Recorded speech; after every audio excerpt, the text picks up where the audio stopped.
Moving on to the next lecture, as I stated yesterday that we will be discussing hyperemia and congestion in our next lecture. First of all, before discussing these two terms, hyperemia and congestion, they are more or less the same things. We need to discuss their definitions, क्योंकि एक एक number की definition पूछी जा सकती है OSPI में भी और SCQ में भी किसी पार्ट के साथ एक नंबर की हाइप्रीमिया की डेफिनेशन, एक नंबर की कंजेशन की डेफिनेशन पूछ ली जाती है. So hyperemia and congestion, both of them, they are similar things. The difference being hyperemia is an active process while congestion is a passive process. Hyperemia is an active process in which there is arteriolar dilatation leading to increased blood flow. While congestion, on the other hand, as I already stated, it is a passive process that results from decreased outflow of the blood from some specific tissue. So this is hyperemia and congestion. Definitions याद कर लीजिएगा. Hyperemia is active process. Red से याद रखें. There will be engorgement of the blood. Congestion, it is a passive process. Veins are associated. Veins में pooling हो जाएगी blood की. It is a passive process. If we talk about the examples of hyperemia, it can occur, for example, at the site of inflammation, like I quoted an example of bee sting in the previous lecture. Or if a person is doing strenuous exercise, it can occur in the skeletal muscles of the hands, skeletal muscles of the upper limbs, lower limbs. So these are the two important examples of hyperemia. Now, what happens in chronic passive congestion, chronic active congestion? These are the two types of congestion. इसकी examples कौन कौन सी हैं ये हम थोड़ा सा हम discuss करते हैं. 2-3 स्लाइड्स देख लें, उनके बाद हम इनको करते हैं. पहले हम देख लें सिमिलैरिटीज़ कौन कौन सी हैं इन दोनों प्रोसेसेस में. If we talk about the similarities, both of these processes, they are associated with increased volume of the blood.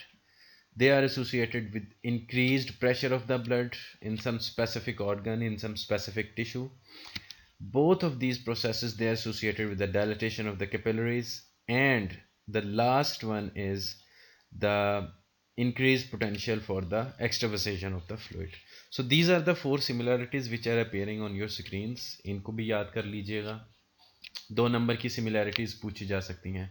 What are the similarities between hyperemia and congestion? So these are the four similarities: increased volume, increased pressure of the blood, capillary dilatation or capillary dilation, and increased potential for extravasation of the fluid. अब जैसे similarities हैं के differences भी हैं, वो आपके screen पे appear हो रहे हैं. अब हाइपरीमिया का जो मेन डिफरेंस था, it is an active process. Congestion, it is a passive process. Hyperaemia में क्या होता है? There is arteriolar dilatation that leads to increased blood flow to some specific organ, और वो blood that is mainly oxygenated in nature. While congestion, there is diminished outflow from the capillary blood. As a result, there is dilatation of the capillaries, dilatation of the veins, venules, resulting in pooling of the blood. Hyperemia में main arteries they are involved, and congestion में there are the blood vessels which are called as veins or venules, they are mainly involved. So ये तीन differences अगर हम इन दोनों के note करें, hyperemia और congestion के, stating hyperemia is an active process, congestion is a passive process. Hyperemia, it mainly involves the arteries. Congestion, it mainly involves the veins. So hyperemia में ज़्यादा oxygenated blood की engorgement होगी. Congestion में there will be engorgement of deoxygenated blood. And hyperemia में the color of the organ will be a bit red because there is pooling of the oxygenated blood, while in congestion the color of the organ or the tissue will be slightly bluish as a result of accumulation of deoxygenated blood. So till now you people must have understood the differences between the hypremia and congestion, और इसी तरह इससे पहले जो slide गुजरी थी उसमें similarities भी आप लोगों को पता लग गई होंगी. ये सारे वही आगे कंजेशन में अगर देखें तो रिड्यूस्ड आउटफ्लो है ब्लड का from the tissue, it is a passive process. ये एग्जांपल्स हैं इसकी, अच्छी एग्जांपल्स हैं दोनों. It can be localized, it can be systemic. Localized may be due to some venous obstruction, कोई ट्यूमर है किसी स्पेसिफिक रीजन का, उसकी वजह से blood vessels veins they are compressed, so venous obstruction की वजह से कंजेशन हो सकती है. सिस्टेमिकली अगर हम देखें तो कंजेस्टिव कार्डिक फेलियर और congestive heart failure, more commonly called as heart failure और द कार्डिक फेलियर, उसमें there is systemic congestion, engorgement of capillaries and veins. और इसकी बड़ी इंपॉर्टेंट एग्जांपल्स हैं लिवर और लंग में. अच्छा, important point about congestion is कि इसकी जो मॉर्फोलॉजी है, लिवर में क्या क्या चेंजेस आती हैं, लंग्स में क्या क्या चेंजेस आती हैं, both microscopically and macroscopically. Important point to note here is about morphology. Whenever you are asked to write the morphology of some specific disease, always write gross morphology and microscopic morphology. जब morphology पूछी जाए, उसने specify नहीं किया, examiner ने specify नहीं किया कि weather he is asking gross और माइक्रोस्कोपिक. हाँ, जिस जगह स्पेसिफाई कर दिया राइट द ग्रॉस फीचर्स तो ग्रॉस लिखें, जिस जगह स्पेसिफाई कर दिया और राइट द माइक्रोस्कोपिक फीचर्स तो you should write the microscopic features. So congestion में दोनों features, both the gross features and the microscopic features, both of these features, they are important.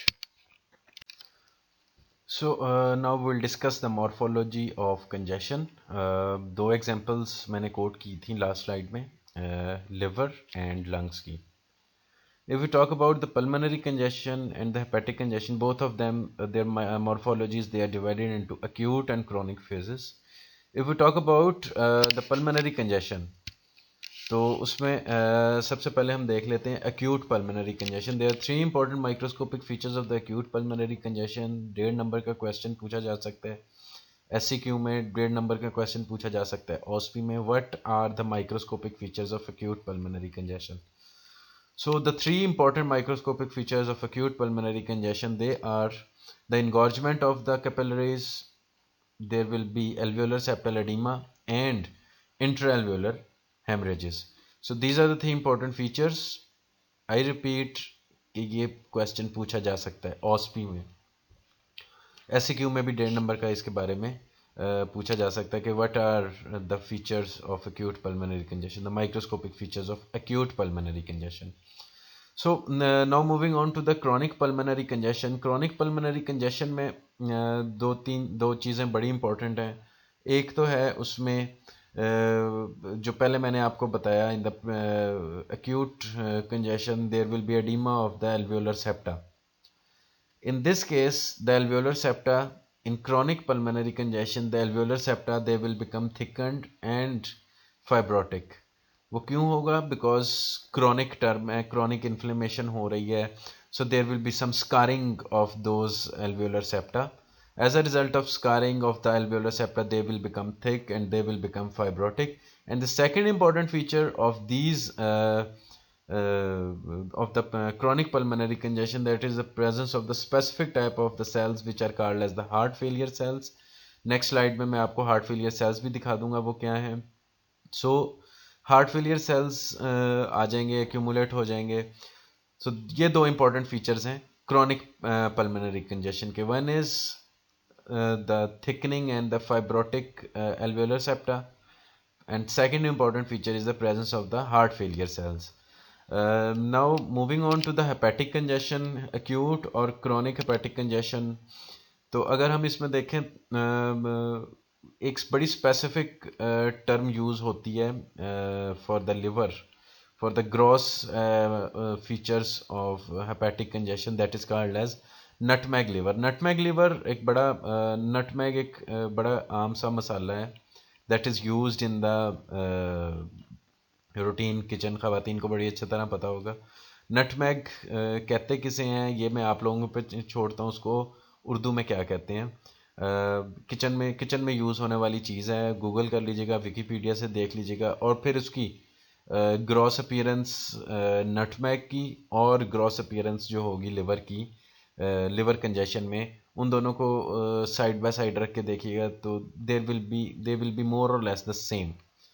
So acute और chronic के जो features हैं, hepatic congestion के features हैं, वो हम डिस्कस कर। So this picture it shows the microscopic features of chronic pulmonary congestion. Two things you can note here: the heart failure cells of the hemosiderin-laden macrophages that are encircled in red ink. These are the macrophages which have or engulf the hemosiderin. And the second important thing that is highlighted in yellow ink, these are the alveolar septa which have become fibrotic. Uh, at this point where the cells they are highlighted by yellow ink, you can see the elongated nuclei. These are the fibroblastic cells or fibrosis that has resulted in the thickening of this alveolar septa. So these were the two important features of the chronic pulmonary congestion. Now we'll move to the next slide and have a look of the hepatic congestion. Now we will discuss the congestion of liver, both the acute and chronic. Important thing to note here is as depicted by the red ink in the picture A. This is the classical appearance of the liver, and this appearance of the liver that is called as nutmeg liver. What is a nutmeg? Nutmeg is a very important kind of spice that is used in the routine kitchen. We call it in Urdu as jaifal.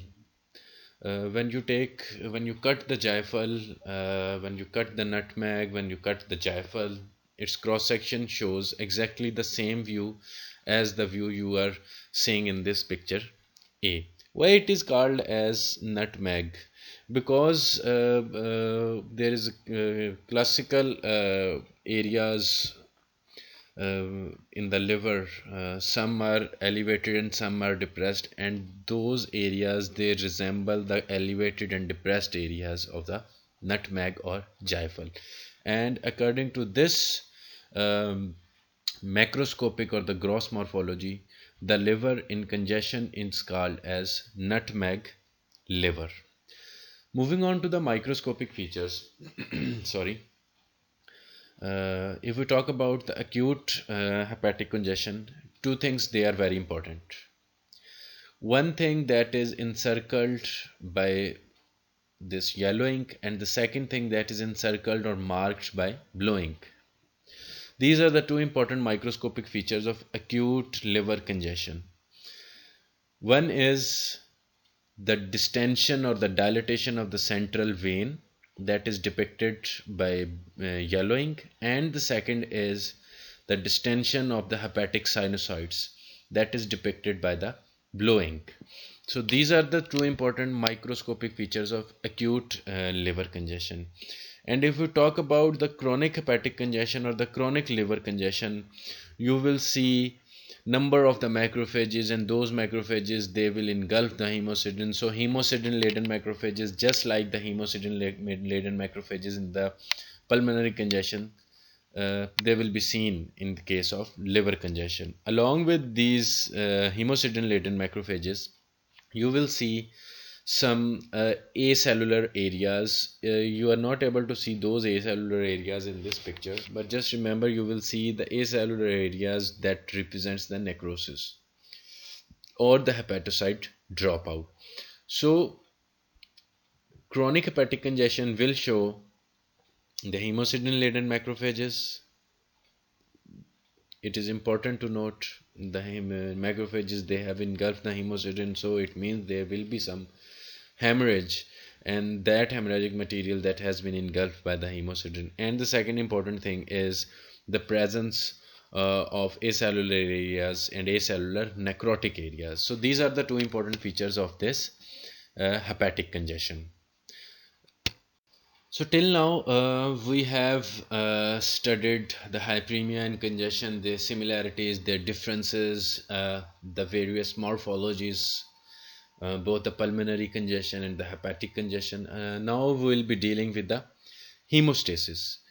Hemostasis की definition you people are seeing on your screens. You can write this definition, you can write the definition written in the book, you can Google it, you can get to the Wikipedia. It doesn't matter. जहाँ से भी definition ले लें, जहाँ मर्जी से definition ले लें hemostasis की, that will be considered as correct provided that definition is serving the matter. So precisely speaking, hemostasis is a process by which blood clot forms at the site of the injury, and it limits or it prevents the extent of the bleeding. So this is called as hemostasis. एक number का शायद पूछा जाएगा. सारी जो definitions है ना, they can be asked of 1 mark or 2 marks depending upon the importance or depending upon the size of the definition. During my lectures, I'll point out you the important things, important terms. Please write down on some notebooks. They are the key points, key features, which are important from your OSP point of view and also from the SEQ point of view. When we talk about the hemostasis, as I already told you that this is a very integrated mechanism, the hemostasis. It requires the participation of three very important factors: the platelets, the endothelium, and the clotting factors. All these three important factors or three important components, they act side by side and then result in the formation of the blood clot. If we talk about the various events that are involved in the hemostasis, the first and the foremost event, that is the vasoconstriction of the blood vessels. I give you example. If there is a cut on your skin, if there is an incised wound or lacerated wound on your skin, there is bleeding from that wound. So immediately when there is bleeding from that wound, some mechanisms they are activated and that will try to stop the bleeding. One very important mechanism is the reflex neurogenic mechanism, and the second important mechanism is the secretion of the endothelin. Endothelin that is secreted from the endothelium. Endothelium, they are the endothelial cells which are lining the inside of the blood vessel, and you can clearly see in this picture the endothelial cells, they have been marked. So vasoconstriction, that is mediated by reflex neurogenic mechanism, and the secretion of the endothelium, the secretion of the endothelin, that is elaborated by the damaged endothelial cells. The second mechanism followed, that is that occurs after the vasoconstriction of the blood vessels, that is the primary hemostasis or the formation of primary platelet plug. Remember in the previous slide I showed you the endothelial cells, and when there is damage to the endothelial cells, two important factors they are elaborated. One is von Willebrand factor and the second one is collagen. Both of these factors they are elaborated by damaged endotheliums or damaged endothelial cells. When these factors they are elaborated, they result in the adhesion and the activation of the platelets. When platelets they are activated, it will result in the change in the shape of the platelets. As you can see, there is one platelet that is rounded in shape, another platelet you can see on the extreme left, that has been marked as platelet adhesion, that is again round in shape. So this is the normal shape of the platelet. Platelet then changes its shape from this small round structures to flat discs, and these flat discs they contains some spikes from their surfaces, and resulting in the formation of a classical appearance that is called as sea urchin like appearance. So the platelets they are activated, and there occurs a conformational change in the platelets, and due to the conformational change, when they become flat disc, when they become or when they attain the sea urchin like appearance, the platelets then they start aggregating, and when the platelets they start aggregating, they result in the formation of primary platelet plug. The primary platelet plug is followed by the formation of secondary platelet plug, or you can call it as secondary hemostasis. Uh, the important factors that are involved in the formation of secondary hemostasis or secondary platelet plug, they are the tissue factors and the factor 7. Tissue factor, again, it is formed or it is elaborated at the site of the injury, and it is a glycoprotein by nature. It binds and activates factor 7. When the tissue factor it binds to factor 7, it results in a cascade of the reaction, and this cascade of the reaction, it will ultimately result in the generation of the thrombin at the site of the injury. As you can clearly see in this reaction, in this picture, the platelets they have been activated. It results in the activation of the or generation of the thrombin, and this thrombin it then cleaves the fibrinogen into insoluble form, and that insoluble form of the fibrinogen, that is called as fibrin. And as it has been marked in this picture, the fibrins they are denoted by these blue lines. So this is the insoluble form of the fibrinogen. The soluble form is fibrinogen, and the insoluble form, that is fibrin. And this fibrin it creates a meshwork around the platelets, and further it stabilizes the platelet plug. So this is the secondary hemostasis. This slide it shows the last step that is involved in the hemostasis, and this is called as clot stabilization and resorption. In the previous slide, you saw the fibrin meshwork around the platelets.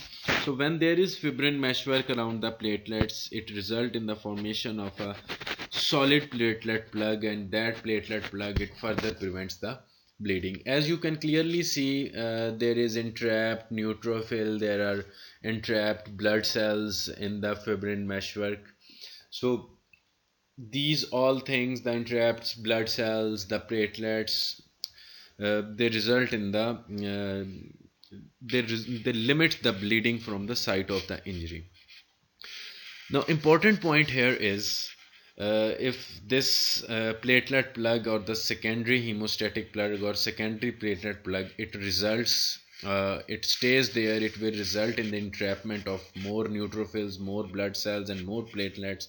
It will ultimately result in the blockage of the blood vessel. This is a valid question here. But how this process that is overcome? It is due to the release of this tissue plasminogen activator. This tissue plasminogen activator, it has fibrinolytic properties.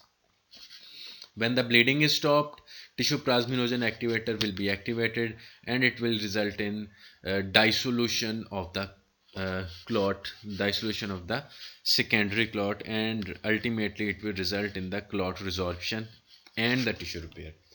So till now in this lecture, दो बड़ी important चीज़ें हमने discuss की हैं, hypremia, congestion, and the second important thing is how platelet plug is formed, how hemostasis is achieved, and the various factors which I initially told you which are involved in the hemostasis, the platelets, the endothelium, and the clotting factors, how they perform their function, we will discuss in the coming lectures, starting from the platelets, how the platelets they are activated, how the platelet primary plug is formed, how the secondary platelet plug is performed, which reactions they are involved in the formation of these platelet plugs, और कौन कौन से उनमें clotting factors आ जाते हैं, कौन कौन से receptors आ जाते हैं.